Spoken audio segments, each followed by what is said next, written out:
Hola compañeros, bienvenidos a un nuevo video. En este video vamos a ver los últimos reflejos que nos faltan ver de la médula espinal. Sí, porque la médula espinal tiene muchísimos más reflejos. Además de esto, vamos a ver lo que sucede o lo que sucedería cuando la médula espinal se inhibe completamente y deja de funcionar. Algo llamado como shock medular o a lo que le llamamos shock medular. Pero bueno, vamos a comenzar con los reflejos de la médula espinal que faltan, porque ya hemos visto reflejos que tienen que ver con la médula espinal, como el reflejo miotáctico, el reflejo tendinoso de Golgi, el reflejo de flexión, el reflejo de extensión cruzada, de inhibición recíproca, etcétera, etcétera. Si no los han visto, les invito a que los vean porque estos reflejos de la médula espinal incitan a que utilizan estos reflejos, tanto los de flexión como los de extensión recíproca, para realizarlos. Los reflejos que veremos, o los últimos reflejos que veremos de la médula espinal, son estos que ustedes ven aquí en imagen. Así que vamos a comenzar por el primero, el de reacción de apoyo positivo. Para esto vamos a utilizar a un gato como experimento. Ojo, ningún gato ha sido dañado en esta video, solamente es para fines educativos. Entonces vamos a explicar el primero, reacción de apoyo positiva. ¿Qué es esto? Bueno, es cuando la presión sobre la almohadilla plantar de un animal que está descerebrado, es decir, que el cerebro no tiene o se le ha cortado el tránsito de la médula espinal hacia el cerebro, se le ha cortado esa parte y solamente tenemos a la médula espinal funcionando. Hace que la extremidad se extienda contra la fuerza aplicada sobre la pata. ¿Qué quiere decir esto? Básicamente aquí tenemos a nuestro gato descerebrado. Solamente tenemos aquí a nuestra médula espinal funcionando y entonces agarramos al gato y lo dejamos caer en una superficie plana.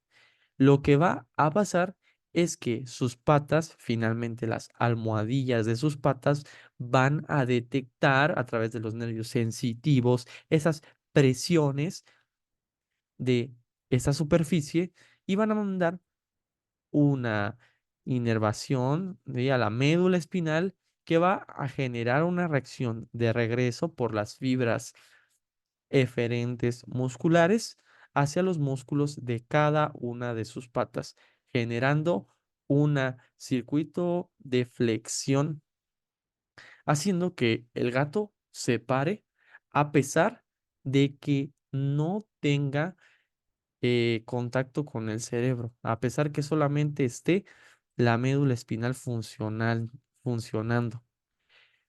Por lo tanto, podemos ver que esto se llama reacción de apoyo positiva. Reacción de apoyo positiva. Eso también lo podemos ver en los recién nacidos, en los seres humanos. Ahorita más adelante lo vamos a explicar. Además de esto, la presión, el gato, en este caso, se va a parar de acuerdo a la presión o donde la presión sea mayor. En este caso, la almohadilla plantar del gato, viéndola desde abajo, su punto de presión fue en el medio, por lo tanto, el gato tuvo la facilidad de pararse bien, o sea, de pararse, digámoslo así, en su punto medio de la almohadilla. Pero puede que el gato, no sé, su punto de presión mayor fuera de un lado o del otro, generando que el gato se fuera de un lado o del otro. Pero por lo general, pues finalmente el caer y que el punto de presión sea en la línea media de la almohadilla va a generar que el gato no se desbalance. Este reflejo también está dado por la médula espinal y se llama reacción del imán. Ya llevamos dos reflejos de la médula espinal que solamente hace la médula espinal. El otro reflejo es el de enderezamiento. Es cuando un animal espinal está tendido sobre su costado, está de cúbito dorsal, y este realiza movimientos descoordinados para incorporarse. Aquí nuevamente tenemos a nuestro amado gato de prueba y vemos cómo es que empieza a tener movimientos en sus patas, sí, descoordinados, para empezar a buscar reincorporarse hasta que lo logra. Esto también son circuitos especializados que finalmente Gaito no explica del todo, pero que comenta que están implicados los circuitos anteriormente comentados, como lo son los de flexión y los de extensión recíproca, que los vimos en el anterior video. Entonces, finalmente, la médula espinal puede generar ese enderezamiento, como ustedes lo pueden ver. Y también esto se observa en el humano. Este reflejo que ustedes ven se llama reflejo de enderezamiento medular. Pero, ¿qué creen? A este gato tiene algo especial. Y resulta que este gato, a pesar de que el gato que ustedes ven está diseccionado de la médula espinal. Es decir, antes del experimento y de ponerlo así de lado o tendido en su costado, le hemos diseccionado la médula espinal. Es decir, su parte superior o sus patas superiores con sus patas inferiores no tienen conexión. Y aún así, a pesar de eso, el gato tiene la capacidad de enderezarse o de ese reflejo de enderezamiento medular. Además, también, si el gato empieza a caminar, muy probablemente lo pueda realizar, pero va a ser descoordinado, porque como vamos a ver más adelante, existen fibras nerviosas que van a viajar de la parte superior a la parte inferior y van a hacer una conexión para coordinar los movimientos, en este caso del gato, de las extremidades superiores con las extremidades inferiores.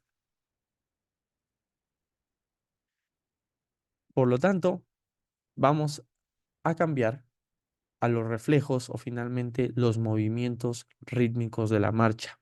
La médula espinal da los movimientos rítmicos de la marcha, da los movimientos para generar el caminar de nosotros, tanto de este gato que es finalmente vertebrado y tiene una médula espinal, como la de nosotros.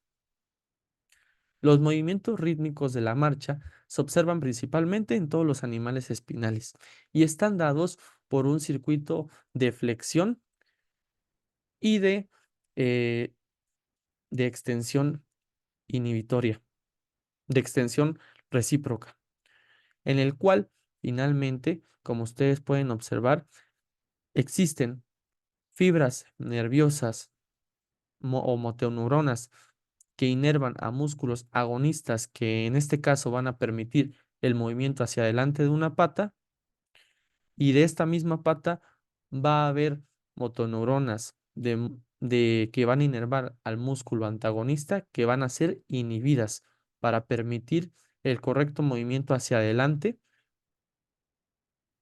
de la pata o viceversa. Motoneuronas de músculos agonistas que permitan el movimiento de la pata hacia atrás y motoneuronas de músculos antagonistas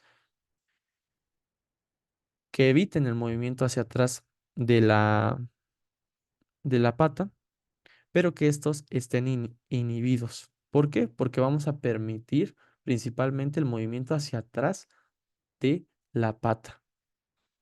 Así es como funciona el movimiento de marcha y normalmente utiliza los circuitos de flexión o los reflejos de flexión y de extensión recíproca. Pero, ¿qué nos dice Gaiton? Nos dice que a pesar de que supongamos que a este gato le diseccionamos la médula espinal y se la partimos a la mitad, es decir, que no haya una conexión del lado izquierdo con el derecho, aún así cada una de las patas de este gato tiene la capacidad de hacer ese movimiento rítmico de marcha. Obviamente descoordinado.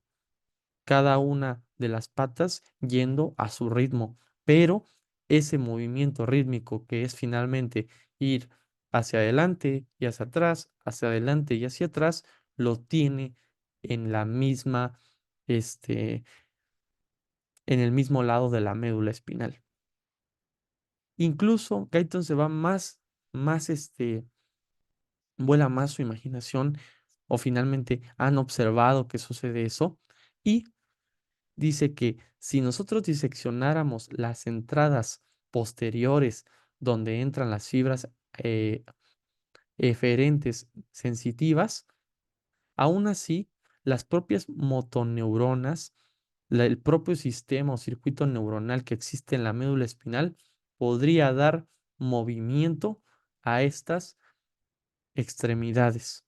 Es decir, si existe una porción lumbar de la médula espinal cortando los nervios sensitivos, aún así el gato tendría la capacidad de mover cada una de las extremidades. Una vez sabiendo esto, el movimiento rítmico de la marcha no tan solo es poner en práctica el movimiento de ir hacia adelante y hacia atrás, de en este caso de una pata, o en el humano de los pies, de ir hacia adelante y hacia atrás, de ir inhibiendo este, músculos antagonistas y excitando músculos antagonistas, ¿no? Sino que cada uno de esos movimientos que suceden están siendo corregidos a cada paso que damos, literalmente. Esto se da a través de los reflejos que hemos visto, tanto los reflejos miotácticos, los reflejos tendinosos de Golgi, que finalmente nos dan un estado de cómo están los músculos, si están contraídos, tensos, elongados, etcétera, etcétera.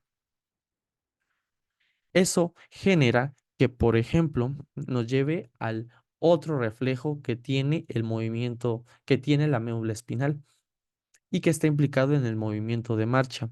Este sucede cuando, supongamos, vamos en un movimiento de marcha, como en el gato que lo observamos, vamos de adelante hacia atrás y de una u otra manera nos topamos con un tope, ¿no? El gato se tropieza, digámoslo así, y entonces ese tropezón lo detectan las fibras nerviosas sensitivas de la almohadilla o de su pata derecha superior. Se manda un estímulo nervioso a la médula y posteriormente se genera una contracción, bueno, se genera una activación de la motoneurona que va hasta su pata de ese mismo lado, generando una corrección y elevando un poco más la pata para así poder ascender o poder librar ese tope con el que se ha tropezado. Esto que les acabo de decir se llama reflejo del tropezón, que es finalmente una corrección que da la médula espinal al caminar o al marchar y que solamente está sucediendo, si ustedes se están dando cuenta, en la médula espinal. No hay otro circuito, no hay un circuito que llegue hasta el cerebro. Todo lo está dando la médula espinal. De estar recibiendo información sensitiva, interpretarla en la médula espinal y volviendo a regresar y corrigiéndola a través de las motoneuronas anteriores. Además de esto, la marcha va mucho más allá, ya que la marcha es recíproca en las extremidades opuestas. Como lo veíamos en los anteriores videos sobre flexión, sobre el reflejo de flexión y el reflejo de extensión recíproca, podemos observar que la extremidad, cuando nosotros estimulamos una extremidad hacia adelante, la otra, del otro lado, digámoslo así, va a ir hacia atrás. Esto principalmente por el circuito explicado en el anterior video, en el de que una zona o un reflejo genera una, ex- eh, una, una flexión y el otro lado genera una extensión. Pero no queda ahí, en estas zonas de aquí, digámoslo así, sino que también va mucho más allá, implicando a las cuatro extremidades, en este caso, las del gato. Visto por arriba a un gato como este, podemos ver la médula espinal y sus fibras, tanto motoras como sensitivas. Vean que las conexiones que van a tener son de este tipo. Vean que existe una conexión de la pata derecha con, bueno, de la pata derecha inferior con la pata izquierda superior y de la pata izquierda inferior a la pata derecha superior.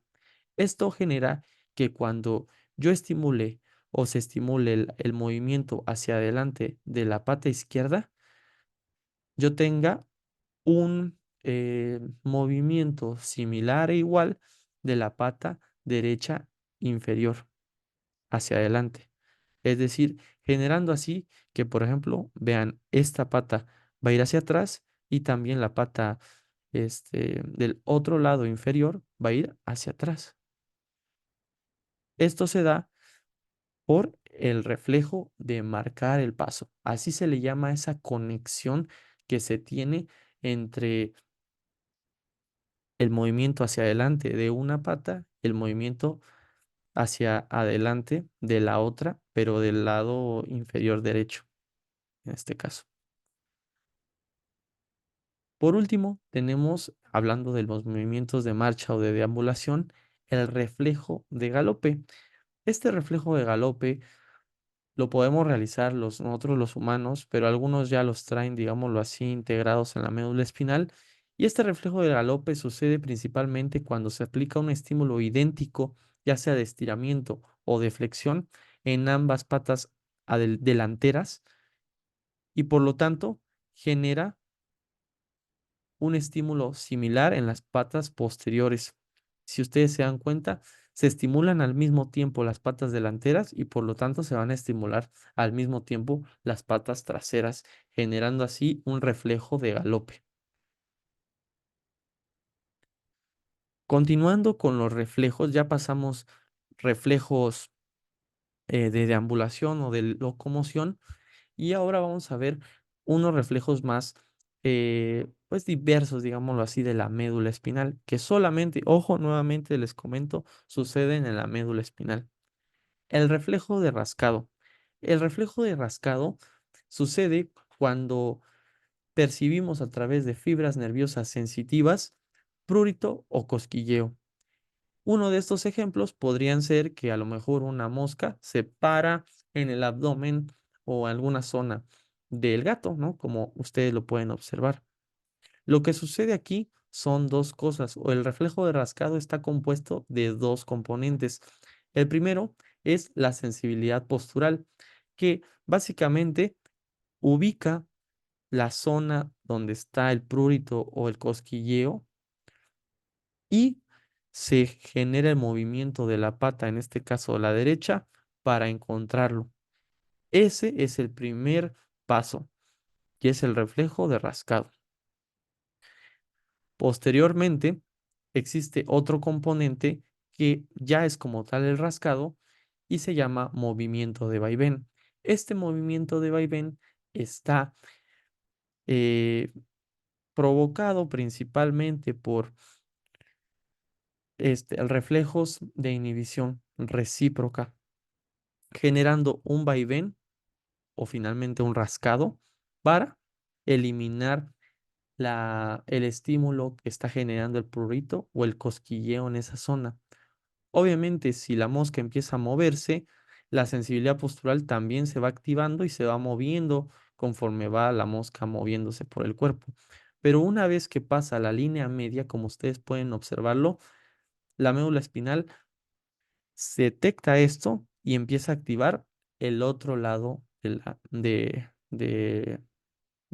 las extremidades. En este caso empieza a activar la extremidad inferior izquierda, que es esta de aquí, y empieza a tener el mismo componente, los mismos dos componentes. Esto lo realiza nuevamente la médula espinal. Para finalizar, los componentes o los reflejos de la médula espinal y que solamente suceden en la médula espinal, tenemos a los espasmos musculares. En diferentes ocasiones suceden espasmos musculares. En este caso, pueden suceder por fracturas óseas. Hay que recordar que una vez que sucede una discontinuidad en en el hueso, que finalmente es la fractura ósea, se genera dolor en este hueso o inflamación. Ojo, el hueso no duele. El periósteo es el que tiene fibras nerviosas sensitivas, en este caso fibras nerviosas libres, que son las principales que detectan el dolor. Estas son activadas, las que están en el periósteo, son activadas y son llevadas a la médula espinal, que posteriormente, a través de ese circuito, activan a motoneuronas anteriores que van a inervar y estimular a músculos provenientes del mismo, digámoslo así, hueso o de la misma zona donde sucedió la fractura ósea, generando un espasmo muscular. Así que normalmente cuando existe una fractura ósea, también existe espasmos musculares por esa inervación que se tiene a través de la estimulación del dolor por las fibras nerviosas eferentes que viajan hacia la parte anterior de la médula espinal y que activan a las fibras motoras o las motoneuronas anteriores. Obviamente, la anestesia local, poner anestesia en esta zona, de- inhibirá este espasmo muscular o lo disminuirá, o también generar una anestesia sistémica, generando así que la médula espinal se deprima y, y el espasmo muscular disminuya. Ese es uno de los espasmos musculares, que finalmente los espasmos son contracciones musculares.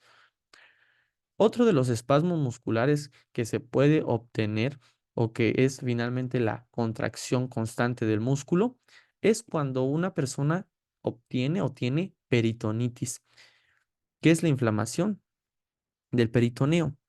En este caso, uno de los ejemplos más clásicos es el proceso apendicular de inflamación del apéndice.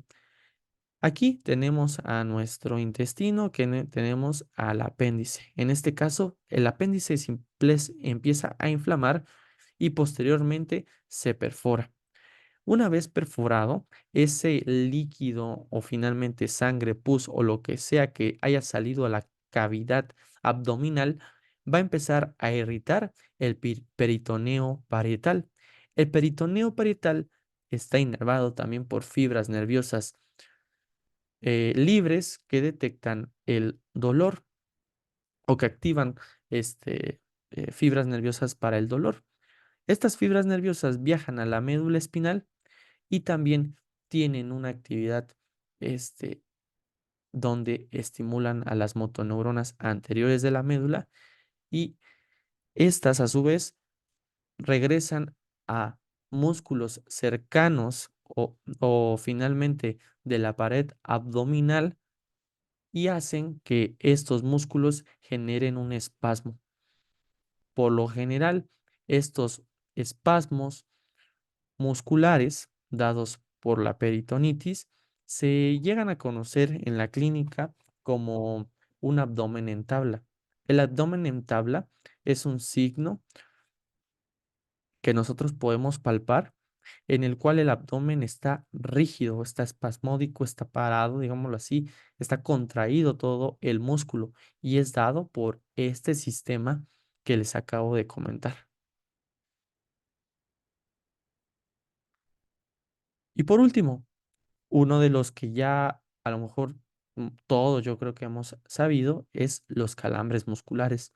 Los calambres musculares pueden dar por la activación del frío intenso, la ausencia del flujo sanguíneo del músculo o el ejercicio excesivo.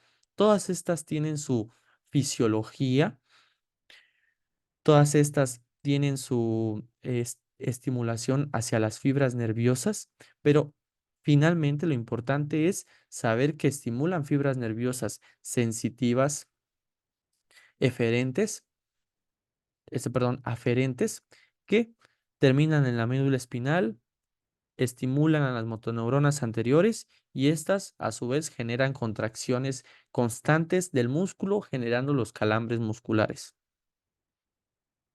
Así básicamente se estimula la fibra nerviosa y después se contrae el músculo. Algo interesante de hablar de los calambres musculares es que estos tienen una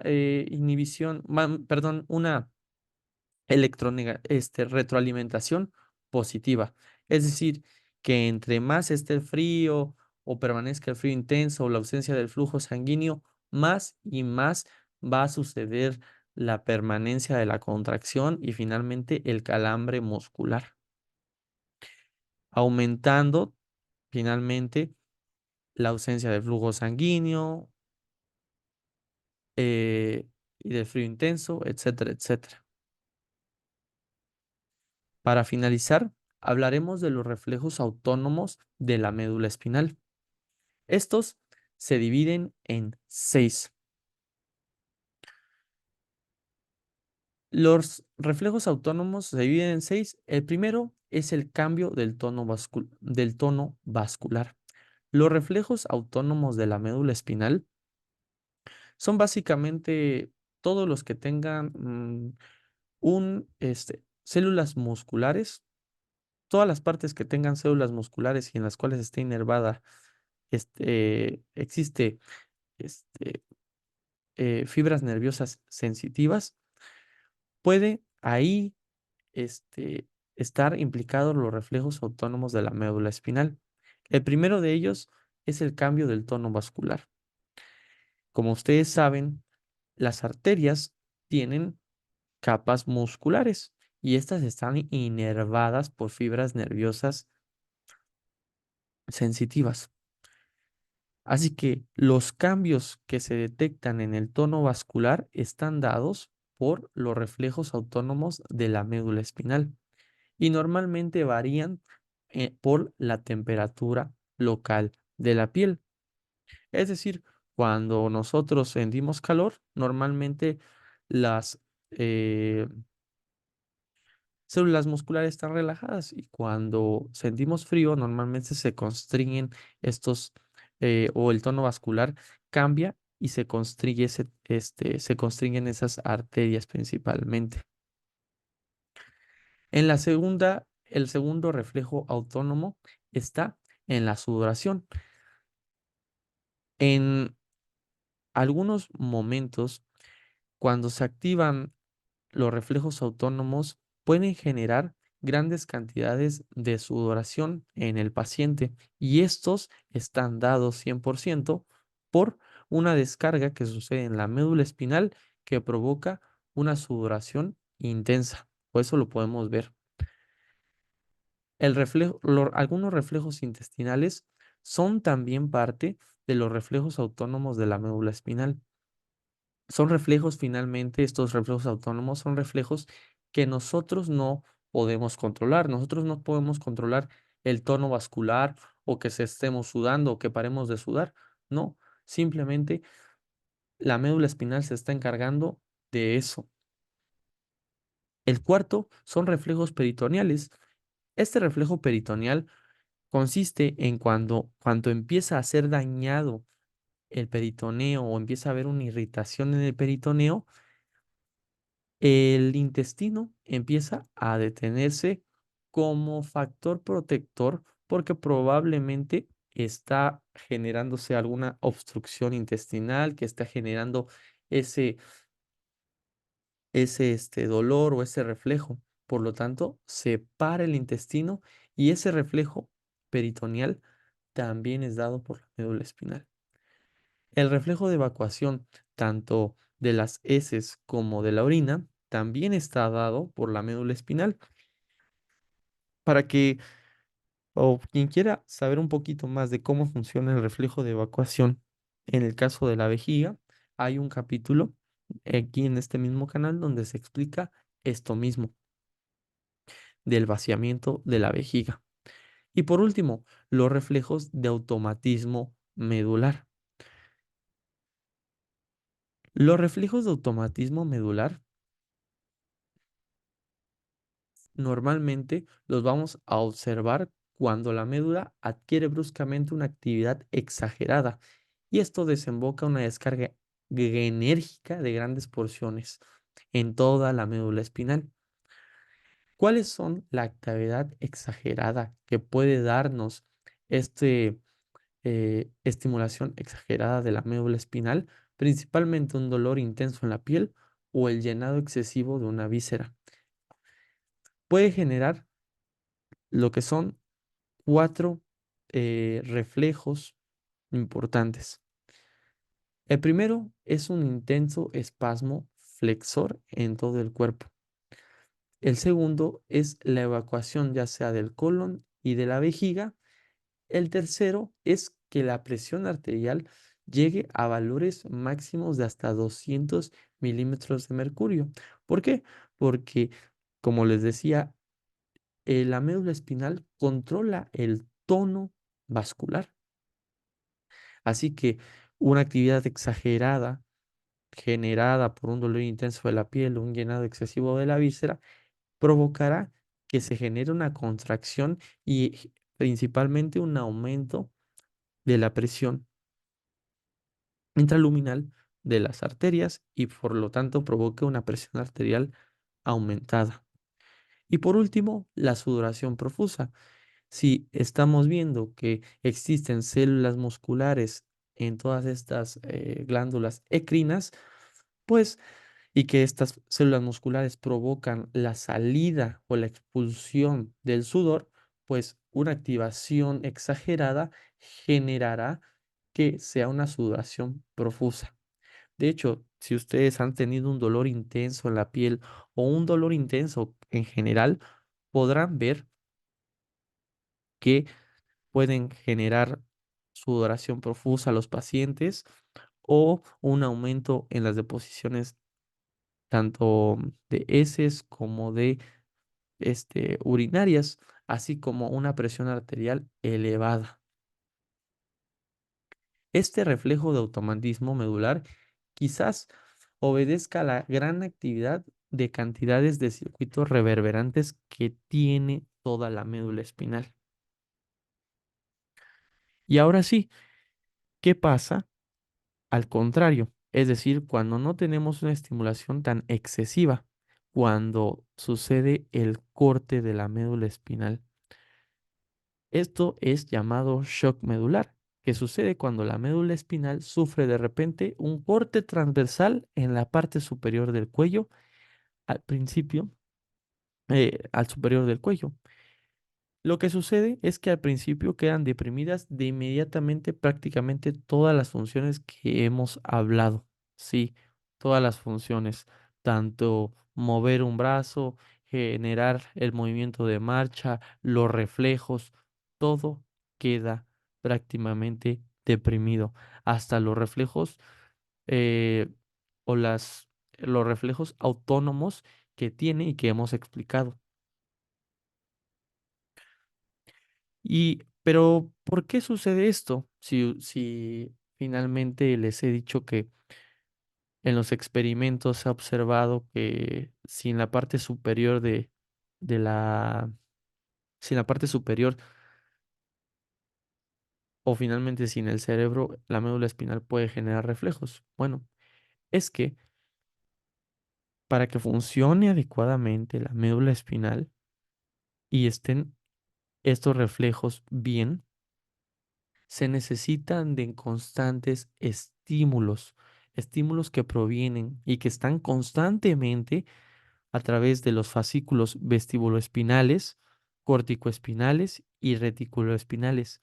De estas zonas del cerebro se están mandando impulsos nerviosos a la médula espinal constantemente y constantemente para que se estén activando y se estén manteniendo los reflejos tanto autónomos que, como ustedes pueden ver, mantienen en algunos momentos el tono vascular, perdón, siempre mantienen el tono vascular o el movimiento de la peristalsis, etcétera, etcétera, o el tono, como lo veíamos, el tono muscular y el tono vascular, pero ese es finalmente los encargados es el cerebro, el vestíbulo espinal, el córtico espinal, el retículo espinal, son los encargados de estar manteniendo esas pulsaciones a la médula espinal.